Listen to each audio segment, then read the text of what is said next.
26 डिसंबर 2025 तर्जुमान काबिल लिसान अख्तर अख्तर सानी आरिफ बिल्लाह शेखुल हदीस शेखुल उलमा हजरत मौलाना शाह अब्दुल मतीन बिन हुसैन साहिब दामद बरकातुहुमेर जुमार पूर्व अजीम शान इस्लाही बयान बैतुल हक जामे मस्जिद ढाल कनगर ढाका।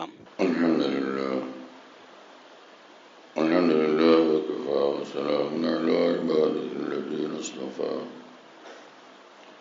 अम्मा बअद अऊज़ु बिल्लाहि मिनश शैतानिर रजीम बिस्मिल्लाहिर रहमानिर रहीम वज़्कुर इस्म रब्बिका वतबत्तल इलैहि तबतीला रब्बुल मशरिक़ि वल मग़रिबि ला इलाहा इल्ला हुवा फत्तख़िज़हु वकीला सदक़ल्लाहु मौलाना अज़ीम वक़ाल रसूलुल्लाहि सल्लल्लाहु तआला अलैहि वसल्लम अल ईमानु बिज़्ज़ुन व सबऊना शुअबा अफ़ज़लुहा क़ौलु ला इलाहा इल्लल्लाह। अल्लाह पाक जल्ल जलालुहु अम्मा नवालुहु আমাদের সকলকে মাফ করে, সকল মুসলমানকে মাফ করে, আমাদের সকলের জন্য জান্নাতুল ফিরদাউস মঞ্জুর করে, জাহান্নাম থেকে আমাদেরকে বাঁচান, কামিল হিদায়াত আমাদেরকে দান করেন। আল্লাহর মহব্বত মারিফত এবং আল্লাহ পাকের বন্দেগী ওয়ালা জিন্দেগি আমাদেরকে নসিব করেন। উলামায়ে রব্বানী আকাবির দ্বীনের অনুসরণে আল্লাহ আমাদের তৌফিক দান করেন। সকল নাফরমানি এবং গুমরাহি থেকে এবং গুমরাহ লোকদের থেকে আল্লাহ আমাদেরকে হেফাজত করেন। কুরআন কারীমে মহান রব্বুল আলামিন বলেন, তুমি তোমার পালনেওয়ালা মহান আল্লাহর নামের জিকির করো এবং সব থেকে আলাদা হয়ে একদমই আল্লাহর হয়ে যাও। তিনি মাশরিকেরও রব এবং মাগরিবেরও রব, তিনি মাশরিকেরও মালিক, মাগরিবেরও মালিক, সমস্ত পৃথিবীর মালিক। লা ইলাহা ইল্লা হুয়া, এক আল্লাহ ব্যতীত আর কোনো মাবুদ নেই। ফাত্তাখিযহু ওয়াকিলা, অতএব তোমরা একমাত্র তাকে মজবুত ভাবে নিজেদের দুজাহান বানানোর জন্য ধরো, দুজাহানের কামিয়াবির জন্য ধরো, তার সঙ্গে সম্পর্ক করো, তার সম্পর্ক গড়ো।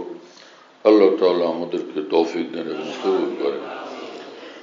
এই আয়াতে পাকের কি শিক্ষা, কি দাবি, কি আবেদন, জীবনটাকে ভীষণভাবে এই আয়াতে পাকের কথা সমগ্র জীবনকে একদমই ভীষণভাবে নাড়া দেয় যে তুমি তোমার আল্লাহর হয়ে যাও, একদম আল্লাহর হয়ে যাও। তার হাতে সবকিছু এবং সবকিছুই তার, আসমান তার, জমিন তার, পৃথিবী তার, চাঁদ সূরজ তার, সবকিছুর সৃষ্টিকর্তা আল্লাহ, সবকিছুর লালনকর্তা, পালনকর্তা এবং নিয়ন্তাও মহান আল্লাহ, যার হাতে এত বড় শক্তি এবং ক্ষমতা।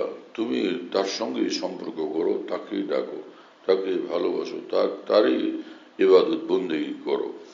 যাদেরকে লোকেরা উপাস্য হিসাবে, মাবুদ হিসাবে মনে করে পৃথিবীতে বিভিন্ন দেশ, বিভিন্ন ধর্মে, তো তাদের তো কিছুই ক্ষমতা নেই। পবিত্র কোরআনে মহান রব্বুল আলামিন বলেন, ওরা যেগুলোকে মাবুদ বলে, আমাদের মাবুদ, আমাদের খোদা, এবং সেগুলোর উপাসনা করে দেব দেবী ইত্যাদি নানান নামে, তো তারা তো নিজের গায়ে মাছি পড়লে মাছিটাও খেদাইতে পারে না।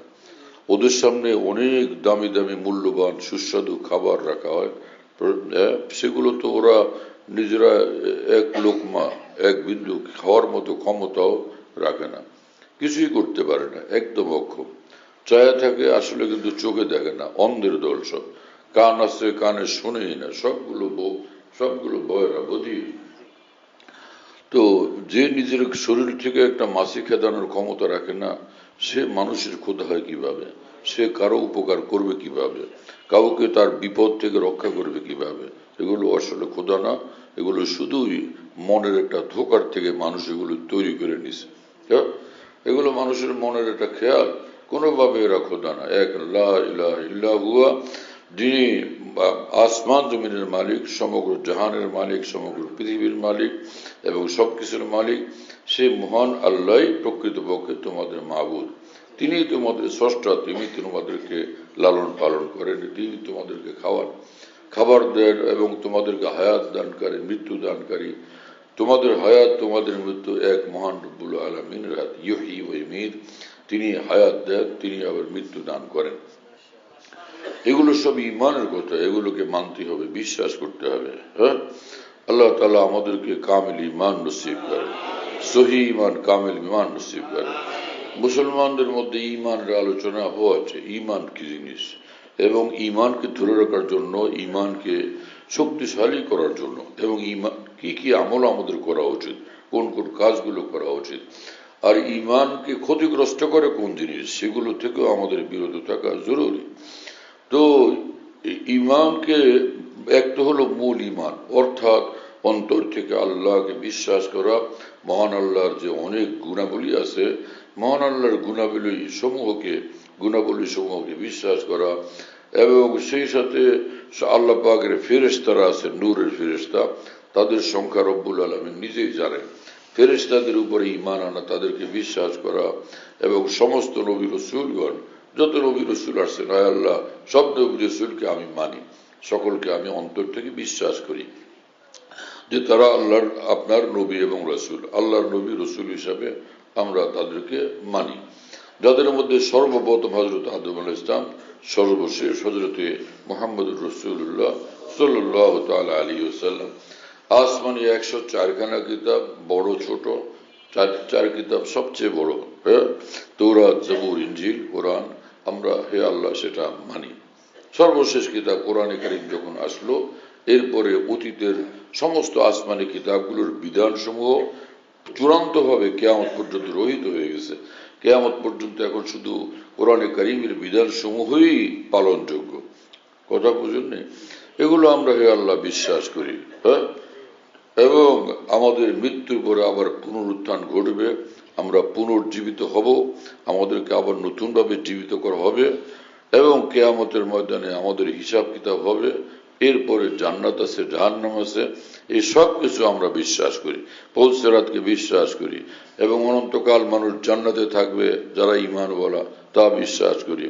আর যারা কাফের মুশরিক, তারা চিরকাল অনন্তকাল জাহান্নামে থাকবে, সে কথা আমরা বিশ্বাস করি। তাকদীরকে আমরা বিশ্বাস করি, এবং কাল কিয়ামতে মহান আল্লাহর সঙ্গে সাক্ষাৎ হবে, আল্লাহ পাকের সঙ্গে মোলাকাত হবে, সেই কথা আমরা বিশ্বাস করি। লিকাই, কথা বুঝতেছেন প্রিয় বন্ধুরা?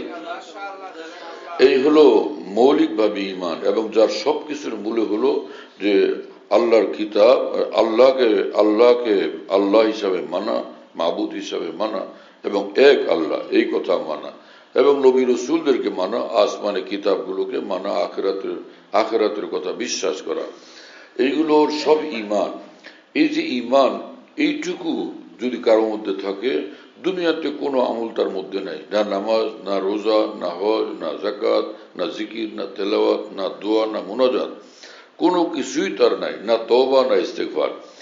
তো এইরকম লোককেও রব্বুল আলামিন অল্প কিছুদিনের জন্য জাহান্নামে সে রাখার পরে আল্লাহ পাক একদিন আসবে যে তাদেরকে নাজাত দান করবেন, এবং তাদেরকে যে জান্নাতের সম্মুখে যে একটা নহরুল হায়াত নামক একটা নহর আছে, এই নহরের মধ্যে গোসল দেওয়া, পরে একদম পবিত্র করে, পরিষ্কার করে, পরিমার্জিত করে আল্লাহ পাক তাদেরকেও চিরদিনের জন্য জান্নাত দিয়ে দিবেন। কিন্তু এটা তো কিছুদিন শাস্তির পরে, হ্যাঁ, একদমই শাস্তি ছাড়া শুরু থেকেই জান্নাতে প্রবেশ করা যাবে কিসের দ্বারা? সেটা হচ্ছে যে ঈমানের পরে 5 ওয়াক্ত নামাজ তার মধ্যে থাকবে, এবং রমজানের রোজা থাকবে। 2, হালাল খাবে, সে হারাম খাবে না। 3, এবং কোনো কারো প্রতি জুলুম করবে না, কারো হক নষ্ট করবে না, কারো হক নষ্ট করবে না। এই কাজগুলো যে ব্যক্তি করবে, সে নিঃসন্দেহে জান্নাতে প্রবেশ করবে। কথা বুঝতেছেন প্রিয় বন্ধুরা? একদম পরিষ্কার কথা। আর এই সকল নেক আমল, এগুলো ঈমানকে শক্তিশালী করে, ঈমানকে বাড়ায়, ঈমানের স্তরকে, ঈমানকে আরো বর্ধিত করে, এবং সেই ঈমানের যে স্তরে ছিল, আজকের ফজরের নামাজ পড়লো, তার ঈমান আরো বাড়লো, ঈমানের নূর আরো বাড়লো। ঈমান বাড়লো মানে ঈমানের নূর বাড়লো, হ্যাঁ না? ঈমান আরো শক্তিশালী হলো। সে ফজরের নামাজের পরে কিছুক্ষণ সুবহানাল্লাহ, আলহামদুলিল্লাহ, লা ইলাহা ইল্লাল্লাহ, আল্লাহু আকবার পড়লো, ঈমানের নূর এবং ঈমানের শক্তি, ঈমানের সক্ষমতা, সজীবতা, প্রাণবন্ততা এবং ইমানের নূর আরো বাড়লো। কথা বুঝতেছেন প্রিয় বন্ধুরা? আবার জোহরের নামাজও পড়লো তো ইমান আরো শক্তিশালী হলো, আরো মজবুত হলো, নূর আরো বাড়লো, সজীবতা আরো বৃদ্ধি পেল। আসরের নামাজ পড়লো তো আরো বাড়লো, মাগরিব পড়লো তো আরো বাড়লো, এশা পড়লো তো আরো বাড়লো, আগামীকালের নামাজ পড়লো তো তার ইমান আরো বাড়লো, ইমান আরো শক্তিশালী হলো। এখানে একটা বিষয় লক্ষ্য করা, সেটা হচ্ছে একটা হচ্ছে ইমান, যেটা অন্তরের বিশ্বাস, আর একটা হলো মানুষের আমল। ওই ইমানের স্থান হলো, ইমান যেখানে থাকে সেটা হলো অন্তর, কল্ব। এই কল্ব হলো, অন্তর হলো ইমানের মহল, ইমানের জায়গা, ইমানের ঠিকানা। আর রোজা, নামাজ, হজ, যাকাত যা কিছু মানুষ করে, এগুলো মানুষের নিজের অঙ্গ প্রত্যঙ্গ তারা করে। নামাজ পড়ে, সেখানে কপাল ব্যবহার হয়, হাত ব্যবহার হয়, হাঁটু ব্যবহার হয়, হ্যাঁ না? তো এইভাবে মানুষের জবান নামাজের মধ্যে ব্যবহার হয়। এভাবে যেগুলো মানুষের অঙ্গ প্রত্যঙ্গের দ্বারা, শরীরের দ্বারা, সোজা কথা শরীরের দ্বারা যে কাজগুলো, আমলগুলো সম্পাদিত হয়, এই সকলগুলোকে আমল বলে। হ্যাঁ, এটা সরাসরি ইমান না, ডাইরেক্টলি এটা ইমান না, এটা ইমানকে শক্তিশালী করে এমন জিনিস। আর যদি এরকম হয় যে এই জিনিসগুলো থাকলো না, ইমান দুর্বল হয়, কমজোর হয়। একটা গাছ আছে, তার ডালপালা সব আছে, বড় বড় ডালপালা আছে, আবার ওই যে ছোট ছোট ছোট ছোট শাখা প্রশাখা এগুলি থাকে না? হ্যাঁ, তো যখন একটা গাছ শুধু দাঁড়ায় আছে, তার সঙ্গে তার শাখা প্রশাখা ডালপালা সবগুলো থাকে, তো এটা ধীরে ধীরে আগের চেয়ে আরো শক্তিশালী হতে থাকে।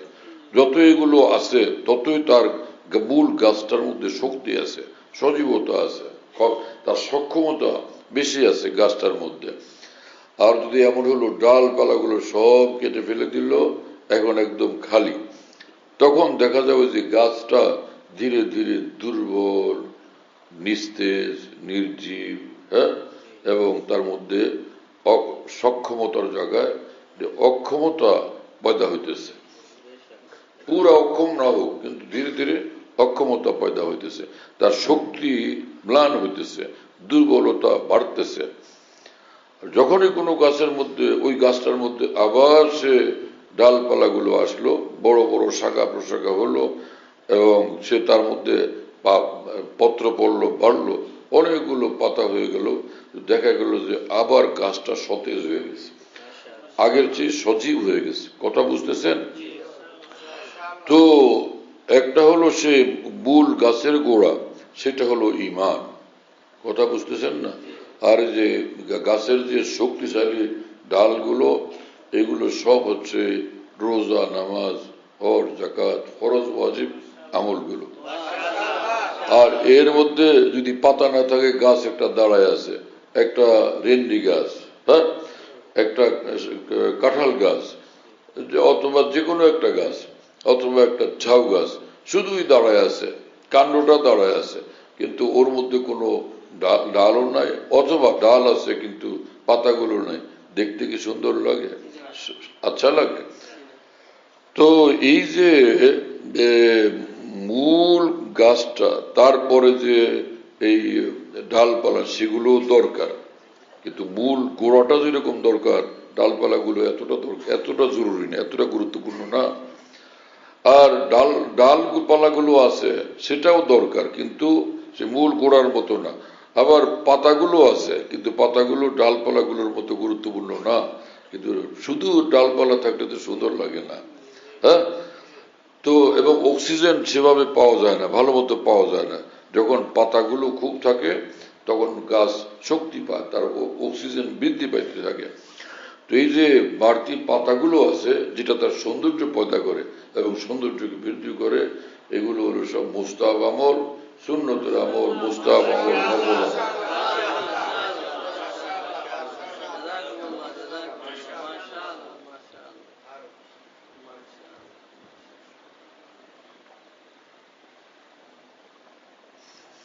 كلمة طيبة كشجرة طيبة أصلها আসলুহা সাবিতুন ওয়া ফারউহা ফিস সামা। মহান রব্বুল আলামিন বলে যে এই কালিমায়ে তয়্যিবা, হ্যাঁ, যেটা মানুষের অন্তরের মধ্যে গ্রথিত প্রথিত থাকে, তো ফারউহা ফিস সামা, এই কালিমার ডালপালা শাখা প্রশাখা এটা বৃদ্ধি পাইতে পাইতে একদম সে ঊর্ধ্বে উঠে যায়, আসমান পর্যন্ত পৌঁছে যায়, আল্লাহ পর্যন্ত পৌঁছে যায়। হ্যাঁ, এই আয়াতে পাক থেকে প্রমাণিত হয় মূল কালেমা যেটা মূল ঈমান সেটা জরুরি, এবং সেটাকে বাড়াইতে বাড়াইতে আসমানের ঊর্ধ্বে মহান আল্লাহ পর্যন্ত পৌঁছে দেওয়াও জরুরি। এই কথা বুঝতেছেন প্রিয় বন্ধুরা? এতে এটা প্রমাণিত হলো যে ঈমান যেমন জরুরি, আমলও তেমনি জরুরি। হ্যাঁ, যদি মানুষ এই কথা মনে করে আমার আমল লাগবে না, আমার আমলের দরকার নাই, এটা তার ভুল ধারণা। আমল করতে হবে না। যদি সে ফরজগুলোকে অস্বীকার করে, তা যেই ফরজ কোরআন সুন্নাহ দ্বারা প্রমাণিত আছে, যেগুলো ফরজ যেগুলো কোরআন সুন্নাহ দ্বারা প্রমাণিত, সেটাকে অস্বীকার করলে, যে মানে প্রত্যাখ্যান করলে এটা আমি মানি না, তাহলে সে কাফের হয়ে যাবে। সে যদি বললো খোদা না খাস্তা যে ইসলামে নামাজ আছে, ফরজ নামাজ, এটা আমি মানি না, রোজা আছে মানি না, হর জাগাত মানি না, নাউজুবিল্লাহ তাআলা মিন যালিক, এইরকম কোন মুসলমান যদি করে তাহলে সে কাফের হয়ে যাবে, সে মুসলমান থাকবে না। কথা বুঝতেছেন প্রিয় বন্ধুরা? কারণ ঈমানের মানে হলো আত-তাসদীক বিমা উলিমা মাজিউর রাসূল বিহি, হ্যাঁ, জরুরতান ইজমালান ফীমা ইজমালান ওয়া তাফসীলান ফীমা তাফসীলান। ঈমানের মানে হলো রাসূলুল্লাহ সাল্লাল্লাহু আলাইহি ওয়াসাল্লাম যে জিনিসগুলোকে নিয়ে আসছেন পৃথিবীতে আমাদের কাছে আল্লাহর দ্বীন হিসাবে, সেটা তিনি এজমালি বলে থাকলে সেটাকে এজমালি ভাবে অন্তর থেকে বিশ্বাস করা, অন্তর থেকে মেনে নেওয়া, হ্যাঁ, আর তাফসিলি ভাবে বিস্তারিত ভাবে বলে থাকলে সেই বিস্তারিত বর্ণনা মোতাবেক সেটাকে অন্তর থেকে বিশ্বাস করা, মেনে নেওয়া, এর নাম হলো ঈমান। কি কথা বুঝতেছেন? তো রাসূলুল্লাহ সাল্লাল্লাহু আলাইহি ওয়াসাল্লাম যে জিনিসগুলো নিয়ে আসছেন পৃথিবীতে, একদম সকলের এটা জানা, হ্যাঁ, এটা রাসূলুল্লাহ নিয়ে আসছেন। সেই জিনিসগুলো যেমন সকলের জানা রাসূল কোরআন নিয়ে আসছেন, কোরআনকে মানতে হবে। সকলের জানা রাসূল 5 ওয়াক্ত নামাজ নিয়ে আসছেন, এটা মানতে হবে অন্তর থেকে, এটার উপর বিশ্বাস করতে হবে। সকলেই জানেন রাসূল রমজানের 1 মাসে রোজা নিয়ে আসছেন, এটা মানতে হবে, এটাকে বিশ্বাস করতে হবে। এবং সকলেই জানেন রাসূলুল্লাহ সাল্লাল্লাহু আলাইহি ওয়াসাল্লাম যাকাতের বিধান নিয়ে আসছেন, যাকাতকে মানতে হবে। আর সকলেই জানেন রাসূল হজের বিধান নিয়ে আসছেন, এটাকে মানতে হবে। কি কথা বুঝতেছেন প্রিয় বন্ধুরা? এর যে ফরজ যে কোনো একটাকে অস্বীকার করলে বাস সে কাফের হয়ে যাবে না। তো তাহলে এই বিষয়গুলো আমরা জানলাম। তো আমরা ঈমান আল্লাহ পাক আমাদেরকে দান করছেন, তো ঈমানের সাথে ঈমানের জন্য আমরা শুকরিয়া আদায় করব। সেই সাথে ঈমানকে শক্তিশালী করার নিকটতম সম্পর্কওয়ালা জিনিস যেগুলো, সেই ফরজ ওয়াজিবগুলো আমরা নিয়মিত আদায় করব ইনশাআল্লাহ তাআলা।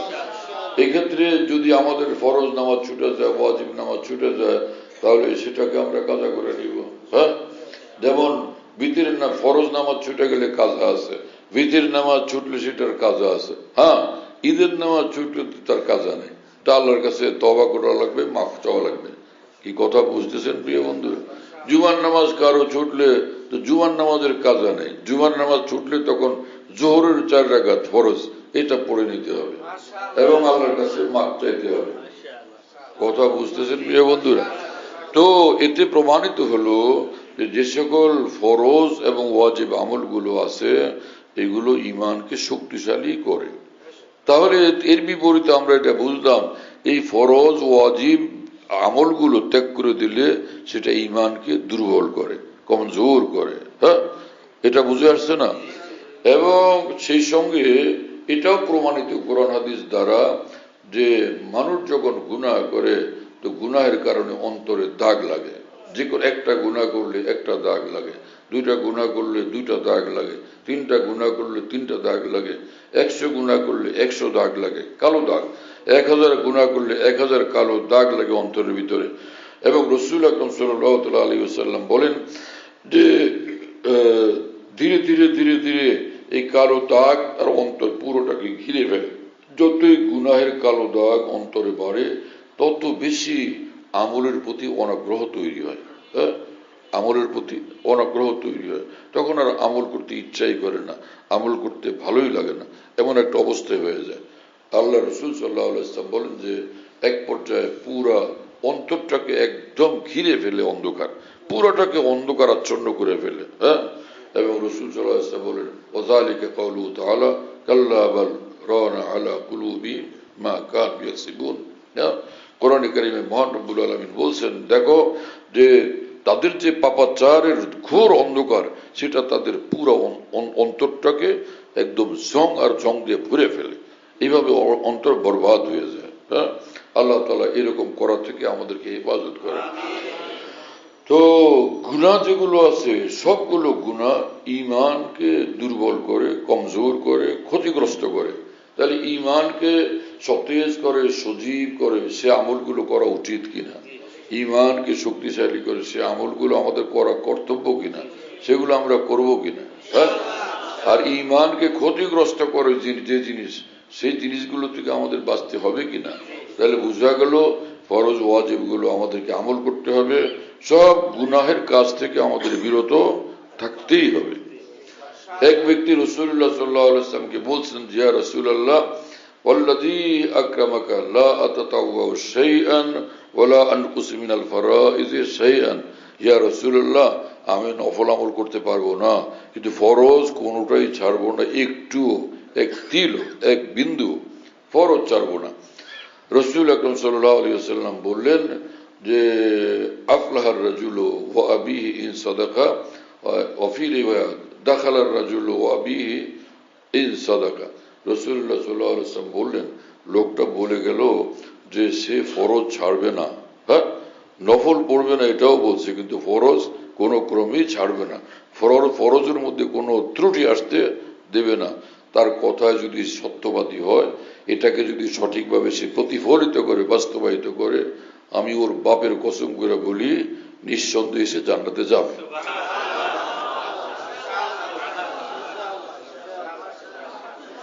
কি কথা বুঝেন নাই? আল্লাহ রসুল সাল্লাল্লাহু আলাইহি ওয়াসাল্লাম কসম করলেন, কসম করলো ওর বাপের কসম। কথাটা কি হালকা না শক্তিশালী? তাহলে বোঝা গেল নফল যদি নাও পড়ে কোনো মানুষ, কিন্তু ফরজ গুলো আদায় করে, হ্যাঁ, আর গুনাহ থেকে বাঁচা এটাও ফরজ। তাহলে ফরজ গুলো আদায় করলে সে যে জান্নাতে যাবে, বুখারী শরীফের হাদিস দ্বারা বলিষ্ঠ ভাবে, শক্তিশালী ভাবে, অকাট্য ভাবে প্রমাণিত হলো কিনা।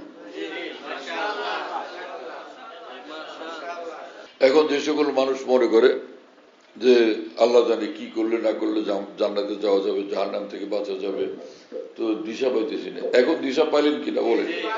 হ্যাঁ, এখনো দিশা পান নাই? একদম পরিষ্কার ঈমান আছে, ফরজ আমল সে ছাড়ে না, গুনাহ একটাও করে না, আর হারাম খায় না, হালাল খায়, এই লোক নিঃসন্দেহে ইনশাআল্লাহ জান্নাতে প্রবেশ করবেই করবে।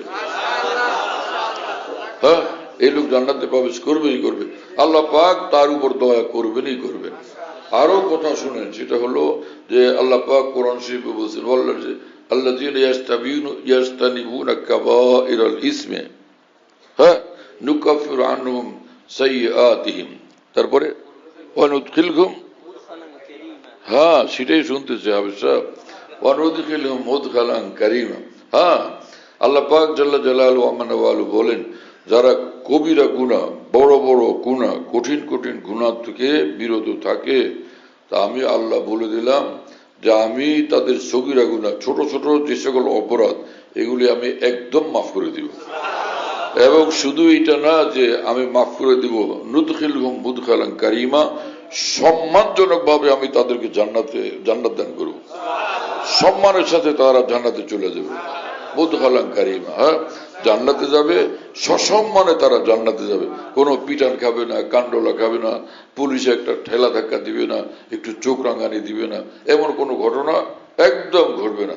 আচ্ছা, খালি এইটুকু বলে দিল, যা যা যা যা করছিস সব তো আমল নামায় দেখলাম, টের তো পাইছি, যা দেখি যা জান্নাতে যা। এই কথা বলার কোনো ফেরেশতার কোনো অধিকার নাই, এটা ফেরেশতার জন্য সম্পূর্ণ বেআইনি বিষয়। মুদখালান কারীমা আল্লাহ পাক সেই কথা বলছেন, কোন ধরনের কেউ টিপ্পণীও কাটতে পারবে না, তিরস্কারও করার কারো সুযোগ হবে না, কারো ক্ষমতা হবে না। এইরকম সম্মানজনক ভাবে আল্লাহ পাক তাকে জান্নাত দান করবেন যদি যদি ফরজ ওয়াজিব আদায় করে আর সব গুনাহ কবিরা থেকে বিরত থাকে। কি কথা বুঝতেছেন প্রিয় বন্ধুরা? এরপরে আরো বলি, সেটা হলো যে তার জীবনে হাজারো গুনাহ ঘটে গেছে। এখন কি, কোন সন্তান যদি বাবা মাকে নারাজ করে থাকে, একবার না, দুইবার না, 10 বার না, শত শত বার, তো এখন তার প্রতিকার কি, সমাধান কি? সেজন্য কি অন্য কাউকে গিয়ে বাপ ডাকবে, অন্য কাউকে গিয়ে মা ডাকবে? আমার বাপ মা অসন্তুষ্ট, আপনি আমার বাপ, এখন এরকম করা যাবে?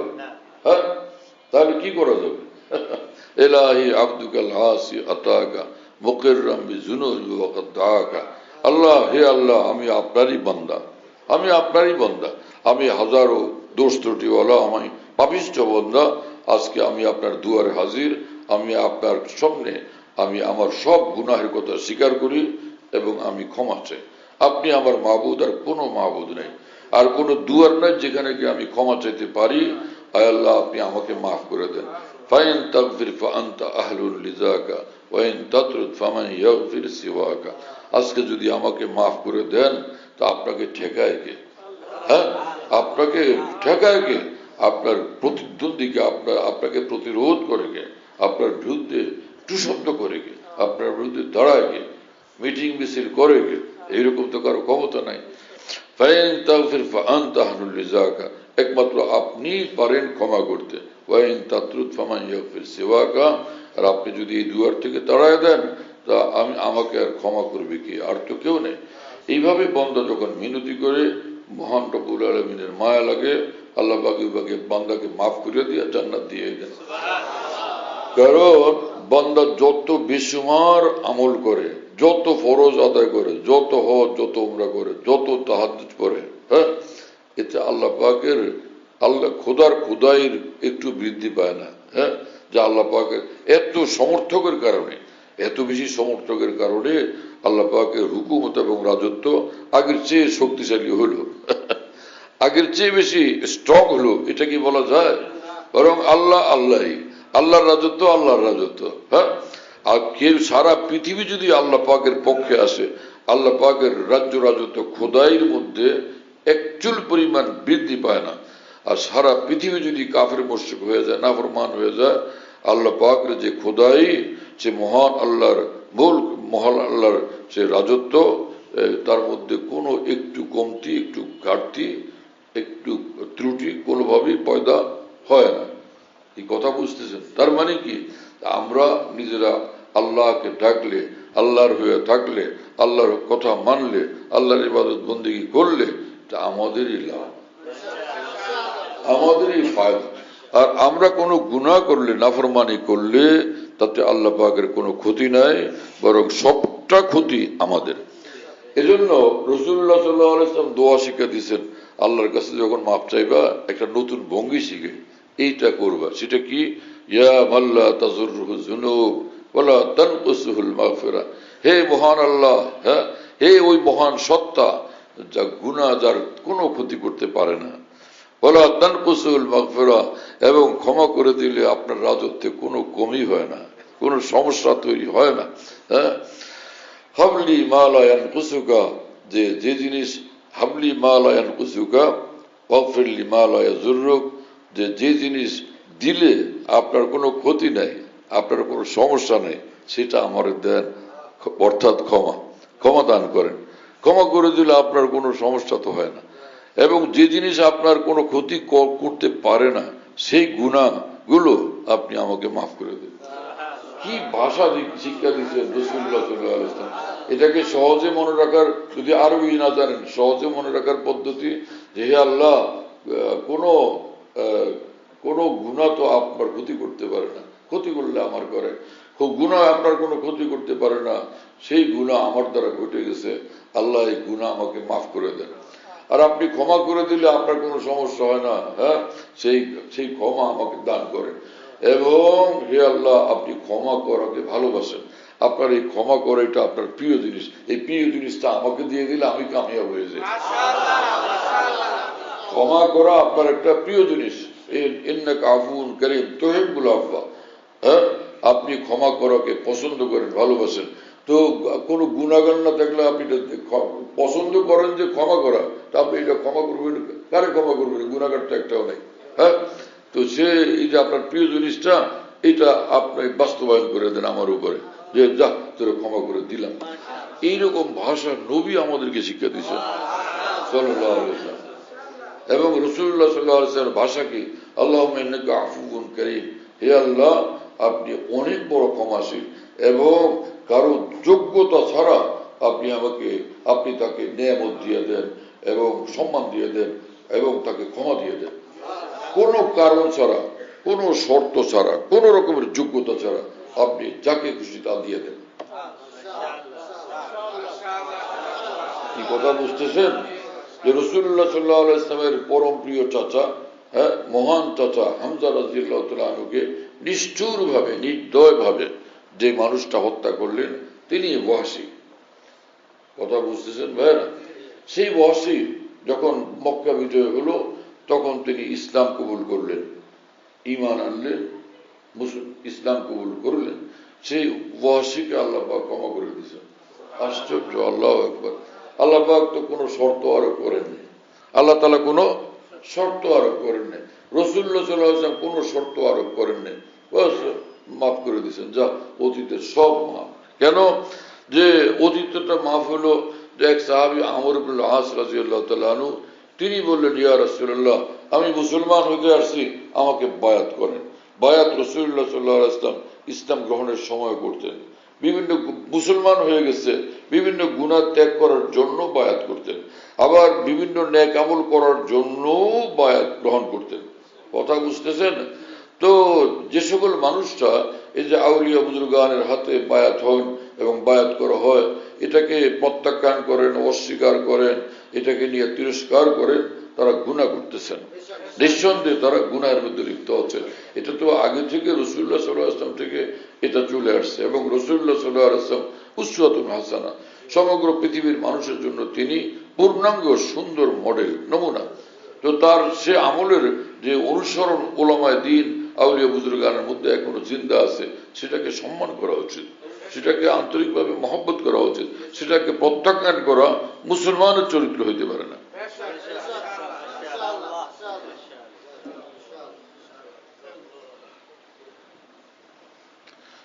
সাহাবী আমর ইবনে আস ইসলাম গ্রহণ করতে আসলেন এবং তিনি বললেন, আমি ইসলাম গ্রহণ করবো, আপনার উবসতিয়া দেখ, হে আল্লাহ রাসূল আপনার হাত দেন, আমি হাতে হাত দিয়ে বায়াত গ্রহণ করি, ইসলাম গ্রহণ করি। রাসূলুল্লাহ সাল্লাল্লাহু আলাইহি ওয়াসাল্লাম হাত বাড়াইলেন। কি কথা বুঝতেছে?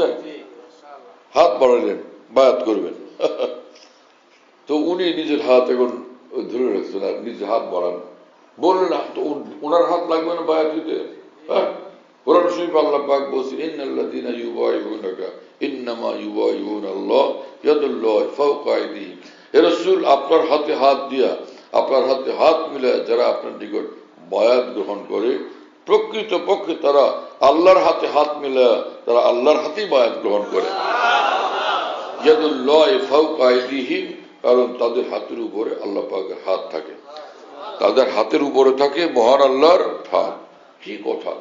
এতটা গুরুত্বপূর্ণ, এত বেশি মর্যাদাপূর্ণ আমল হলো বায়াতের আমল, সেটাকে তুমি মুসলমান অস্বীকার করো। তুমি কোন দুনিয়াতে বসবাস করো? কোন কিতাব থেকে, কোন দরিয়া থেকে তুমি ইলম কালাম হাসিল করছো? সে শুদ্ধ দরিয়া না অশুদ্ধ দরিয়া তোমার? হ্যাঁ, এখনো তুমি হুঁশে আসো না? তোমার রাসূলের কথা এবং আদর্শকে তুমি জলাঞ্জলি দিতেছো, বিসর্জন দিতেছো একজন মানুষের কথা শুনে। কি হলো মুসলমানের? আমর ইবনে আস হাত বাড়াইলেন না। রাসূলুল্লাহ সাল্লাল্লাহু আলাইহি ওয়াসাল্লাম বললেন, আমর কি হলো? এমনটা করতেছে যে রাসূলুল্লাহ সাল্লাল্লাহু আলাইহি ওয়াসাল্লাম ভীষণ ধৈর্যশীল, ভীষণ সহিষ্ণু। তো হযরত আমর বললেন যে উরিদু আন আশতারিতা, আমি চাচ্ছি আমি ইসলাম গ্রহণ করব, কিন্তু শর্ত সাপেক্ষে। আমি ইসলাম গ্রহণ করব কিন্তু শর্ত সাপেক্ষে, আমার শর্ত আপনাকে মেনে নিতে হবে। রাসূল আকরাম সাল্লাল্লাহু আলাইহি ওয়াসাল্লাম বললেন, তাশতারিতু বিমাযা, কি শর্ত? তুমি কি শর্ত করতে চাইতেছো শুনি? বললেন যে আইয়ুগফার আলী, আমি ইসলাম গ্রহণ করবো এই শর্তে আমার অতীত জীবনের সবগুলো গুনাহ যেন মাফ হয়ে যায়। হ্যাঁ, তখন রসুল পাক সাল্লাল্লাহু আলাইহি ওয়াসাল্লাম বললেন, ইয়া আমর আমা আলিমতা আন্নাল ইসলাম ইয়াহদি মা কানা ক্বাবলাহু, হে আমর ইবনে আস, তুমি কি এই কথা এখনো জানো নাই যে ইসলাম যখন গ্রহণ করে তো সাথে সাথে অতীত জীবনের সব গুনাহ মাফ হয়ে যায়। ইসলাম তার অতীত জীবনের সব গুনাহকে নিশ্চিহ্ন করে দেয়। এবং কোরআন শরীফে মহান রব্বুল আলামিন নিজেই বলছেন, কুল লিল্লাযিনা কাফারু ইন ইয়ানতাহু ইউগফার লাহুম মা ক্বাদ সালাফ, হে রাসূল আপনি কাফেরদেরকে বলে দেন ওরা যদি ইসলাম গ্রহণ করে তো আমি আল্লাহর তরফ থেকে দ্ব্যর্থহীন ঘোষণা, অতীতের সব গুনাহ মাফ করে দেওয়া হবে। তো মহান রব্বুল আলামিন সে আল্লাহর তরফ থেকে তো কোনো শর্ত আরোপ হয়নি। হ্যাঁ, বিনা আল্লাহ পাক যাকে যাকে চান ক্ষমা করে দেন, যাকে চান কিছু দিয়ে দেন। হ্যাঁ, নবী রসুলরা যারা নবী রসুল হয়েছেন, কোন নবী কি দরখাস্ত করছিলেন নবুয়তটা আমারে দেন, এরকম কি বলছিলেন? ভোটটা আপনারা আমারে দিয়েন, ভাই ও বোনেরা ভোটটা আমাকে দিয়েন। হ্যাঁ, আপনাদের জন্য এই করব সেই করব এই করব, কত সব প্রতিশ্রুতি। তো এইরকম কি আল্লাহ রসুলের পক্ষ থেকে কোনো বিষয় আছে? কিছুই নেই, কোনো স্বার্থ নাই, কোনো বিষয় নেই, কোনো শর্ত আরোপ করেন নাই। ইন্নাকা আফুউন কারীম, হ্যাঁ, আল্লাযী ইউতি বিদুন ইস্তিকাক ওয়াল মিন্না, যে কারীম মানে ওই ওই দয়াময় সত্তা যিনি বিনা শর্তে এবং কোনো যোগ্যতা ছাড়া দিয়ে দেন এবং অযোগ্যতা সত্ত্বেও দিয়ে দেন। কোনো যোগ্যতা নেই, কোনো যোগ্যতা নেই, কিন্তু তাকেও দিয়ে দিলেন। হ্যাঁ, সুবহানাল্লাহ। তা আমরা কি যোগ্য না অযোগ্য? আল্লাহর সামনে অযোগ্য, কিন্তু আল্লাহ পাকের কারীম নাম, আল্লাহ পাকের নাম হলো এইরকম দয়াময় যিনি অযোগ্যতা সত্ত্বেও তার প্রতি মেহেরবানি করেন। আল্লাহ পাক তার এই নামের উসিলায় আমাদের সকল প্রতি মেহেরবানি দান করেন, আল্লাহ কবুল করেন। আল্লাহ তাআলা আমাদেরকে মাফ করেন। তো তাহলে মূল বিষয় হলো যে আমরা আল্লাহ আমাদের ঈমান দান করছেন, ঈমানকে শক্তিশালী আরো সজীব করার, আরো প্রাণবন্ত করার যে আমল ফরজ ওয়াজিব সেটা আমরা আদায় করবো ইনশাআল্লাহ। আর ঈমানকে দুর্বল করে, কমজোর করে, ক্ষতিগ্রস্ত করে যে গুনাহ থেকে আমরা বিরত থাকবো। আর এর সঙ্গে যদি আরো আমলের তৌফিক হয়, একটু জিকির করলাম, একটু তেলাওয়াত করলাম, 2 রাকাত নামাজ পড়লাম, নফল হজ উমরা করলাম, আল্লাহর জন্য কানলাম, তো এই সকল নফল মুস্তাহাব আমলগুলো যখন করবে, ওই গাছের পাতাগুলো যেরকম গাছটাকে সুন্দর করে, তো এরকম আমাদের মুস্তাহাব এবং সুন্নতের আমল, নফল আমলগুলো ঈমানের গাছটাকে এইরকম সুন্দর এবং সজীব এবং ফুলেল বানায় দেবে। সেটাকে আমরা কামনা করি কিনা, সেটা আমরা চাই। তা আমাদের কিছু কিছু জিকির আজকার করা উচিত কিনা, তাহলে অন্তত কিছু হলো নফল আমল করা উচিত কিনা, যাতে আমাদের ঈমানের এই গাছ যে আরো সুন্দর পত্র পল্লবে সুশোভিত, ফুলে ফলে ভীষণ ভাবে দারুণ ভাবে সুশোভিত হয়। আল্লাহ তাআলা কবুল করেন, আমাদেরকে ভরপুর তৌফিক দান করেন, সব মুসলমানকে ভরপুর তৌফিক দান করেন। ওয়াখির দাওয়ানা আলহামদুলিল্লাহি রাব্বিল আলামিন ওয়া সাল্লাল্লাহু আলা নবিয়্যিল কারীম। আমাদের ঢালকানগর খানকাহে যেখানে আমি আছি, আমাদের এখানে যদিও খানকাহ এমদাদি আশরাফি আছে, কাছাকাছি আরেকটা আছে, তাই না? তো আমরা এখানে এই নামে এখন এটাকে বলি যে খানকা ইয়াদগারে হাকিমুল উম্মত। বলো, খানকা ইয়াদগারে হাকিমুল উম্মত বলো সবাই। খানকা ইয়াদগারে হাকিমুল উম্মত, মনে রাখো, বলো খানকা ইয়াদগারে হাকিমুল উম্মত।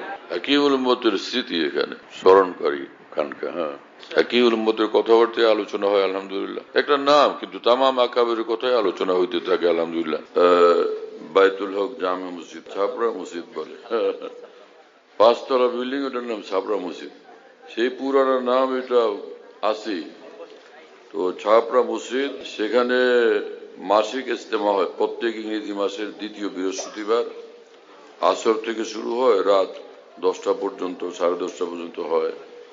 তো ওখানে শরীক হওয়ার জন্য চেষ্টা করবেন ইনশাআল্লাহ। খানকা বিডি এই অ্যাপস, এটা খুলতে পারলে ওর মধ্যে বয়ান, কবিতা, বুকস ইত্যাদি সব একসঙ্গে পাওয়া যায়।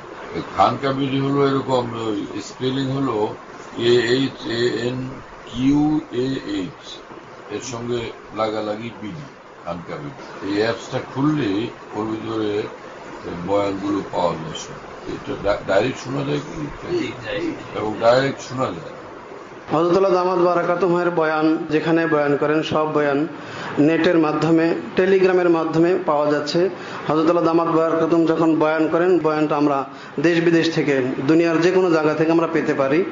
এই জন্য মুফতি শহীদুল ইসলাম শাহ হুজুরের নম্বরে যোগাযোগ করবেন 01715 80 18 69, 80 18 69, 01715 80 18 69। যাতে মনে থাকবে ইনশাআল্লাহ সবার। 01715 80 18 69। বলো ভাই, 01715 80 18 69। অনেক সোজা তো ভাই, মাশাআল্লাহ, অনেক সোজা করে দিছে।